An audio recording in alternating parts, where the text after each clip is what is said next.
রানাঘাটে উত্তেজনা, থানার সামনে তৃণমূল বিজেপি যুযুদান দুই পক্ষ এবং যে অভিযোগ করা হচ্ছে বিজেপির তরফে তাদের দলীয় কর্মীকে মারধরের অভিযোগ, আর সেই অভিযোগেই চলছিল বিজেপির সভা।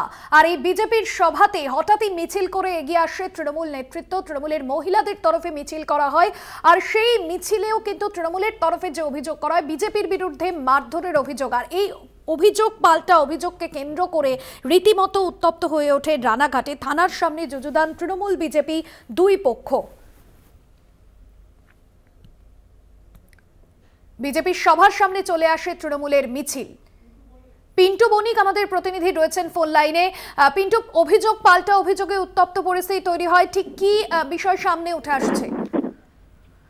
দেখো ভাস্বতী, রানাঘাট 34 নম্বর জাতীয় সড়ক সম্প্রসারণের কাজ চলছে, আর সেই কাজ চলাকালীন জাতীয় সড়ক কর্তৃপক্ষ রাস্তাটি আটকে দেয় এপার ওপার করার।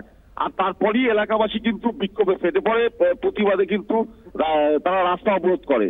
আর এই ঘটনাকে কেন্দ্র করেই কিন্তু সূত্রপাত হয় তৃণমূল বিজেপির গন্ডগোল। কিন্তু বিজেপির তরফ থেকে দাবি করা হয় সেই অবরোধের সময় তাদেরই কর্মীকে ব্যাপক মারধর করেছে, এবং মারধর করার পরে তার অভিযোগও কিন্তু রানাঘাট থানা নেয়নি, এমনটাই অভিযোগ করছে বিজেপির পক্ষ থেকে। তার প্রতিবাদে আজ সকালে কিন্তু তারা থানার সামনে বিক্ষোভ দেখাতে থাকে।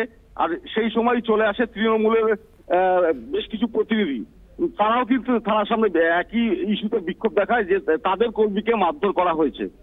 এই নিয়েই কিন্তু দুপক্ষের মধ্যে কিন্তু ব্যাপক উত্তেজনা ছিল, যদিও ঘটনায় রানাঘাট থানার পুলিশ পরিস্থিতি নিয়ন্ত্রণে আনে।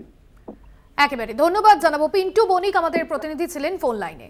রানাঘাটে থানার সামনে যুযুদান তৃণমূল বিজেপি দুই পক্ষ, যথেষ্ট উত্তেজনা পরিস্থিতি তৈরি হয়। দলীয় কর্মীকে মারধরের অভিযোগ আনছেন বিজেপি কর্মী সমর্থকরা, আর সেই অভিযোগকে সামনে রেখেই সভা করে বিজেপি। আর সেই সভায় হঠাৎই সামনে চলে আসে তৃণমূলের মহিলাদের মিছিল। পাল্টা তৃণমূলের তরফে বিজেপি যে কর্মীদের বিরুদ্ধে অভিযোগ আনা হয় মারধরের।